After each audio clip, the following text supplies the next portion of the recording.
let's collect like 2 or 3 more questions and then maybe leave some time. So.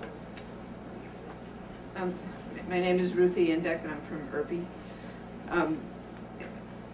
Tom's question and Alex's about how the state is going to fit into accumulation. Some of us in IRPI have been organizing a panel that's going to be at the Left Forum on whether the role of the state in accumulation is changing. And one of the people on it is going to be Jerry Jaffe. Like one example of how he sees it changing is in the current healthcare reform bill, which he sees as kind of like it's going to be a big redistribution from workers up to capitalists. It's being done in a way that the government isn't going to have any control over regulating any prices that go on in healthcare, and it's also being done in a way that, I mean, it's not clear how it's going to really end up yet, but chances are, you know, they're going to be forcing a lot of people to buy health insurance that have currently decided they can't afford it. And at the same time, like the whole worker, you know, the whole part of unemployment insurance that comes from, you know, where people get it through their jobs has been like sneakily decreasing. People haven't really noticed this, but this is something that Jerry has pointed out in some of his work. You know, so basically, you know, the question is like, is the role of the state, you know, it's like increasing its tentacles into having workers pay more. So, you know, instead of like producing real stuff that's going to make everything bigger for everybody, it's more of the thing of taking it away from workers and giving it to rich people.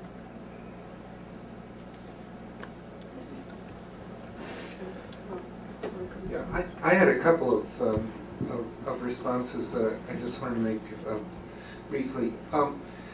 One is to go back to the 1970s and the change, you know, what I think we all tend to see as a watershed in the pattern of accumulation and distribution in the U.S. economy. And there's 3 lessons from that. First of all, I think there was a big change. Second, I think that change took the form of a stiffening of the backbone of capitalist employers in their bargaining with workers, and especially with unions.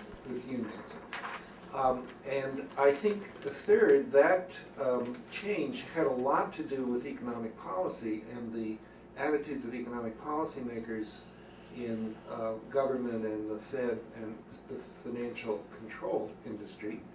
But it was not a subject for any public discussion or political discussion.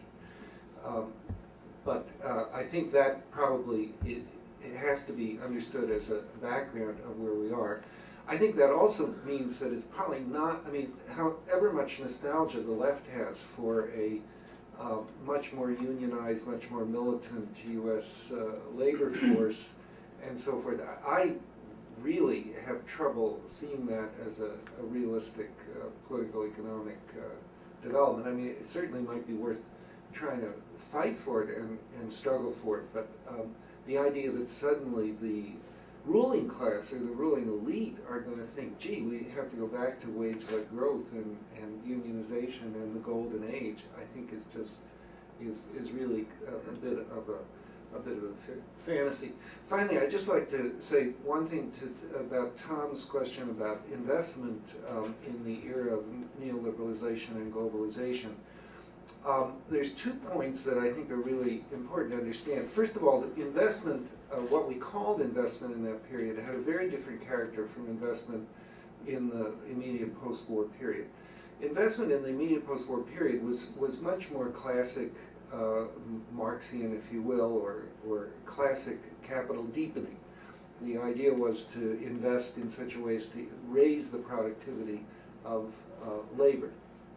In the globalizing period, much more investment was not devoted towards raising the productivity of labor. It was devoted to relocating jobs to minimize the cost of production. And this has 2 points which I think are worth following up. One is that the social return to this kind of investment may be very, very low, because you know, just moving a job without increasing the productivity of anybody's of overall labor is not necessarily the same as investment that raises the productivity of labor from the social point of view. And the second is why investment was so weak. Well, I think the reason it was weak in the U.S. economy was because nobody wanted to invest because they were afraid the Chinese were going to eat their lunch.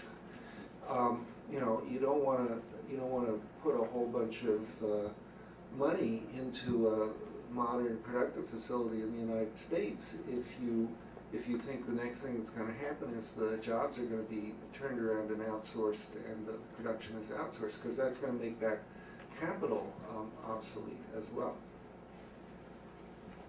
Should we go? Yeah. Okay. I'd like to say something about Tom's point too. The way I try to connect the dots in my mind in terms of what sphere of accumulation of fundamental forces in finance is by trying to look at capital accumulation globally.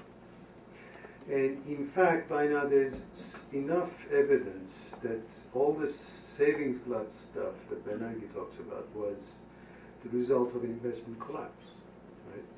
So that's why I said Asian crisis is a turning point.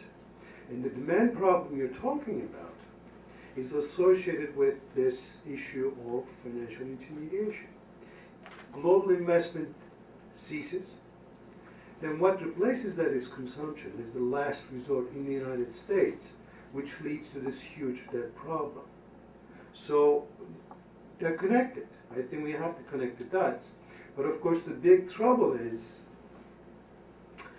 the world is neither there nor here. I think we can't talk about national economies anymore, nor the world has been transformed sufficiently such that we can think of the world economy as one integral single economy, right?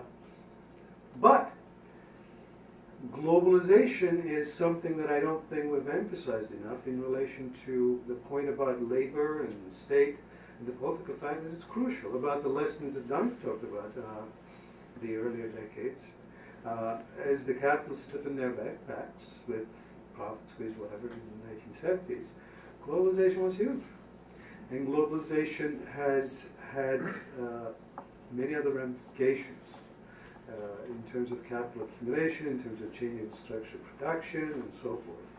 But in terms of the crisis itself, all these financial anomalies can be traced back to the accumulation crisis or over-accumulation, which, I mean, that's what the Asian crisis was, the collapse of a number of commoditized electronic goods in Southeast Asia, complications associated with the rise of China and so forth. So you can't think of it as an accumulation crisis, but so that's the main trigger. It takes a long time before that demand problems accumulate and turn into this financial mess and so forth. At some point, you can go first.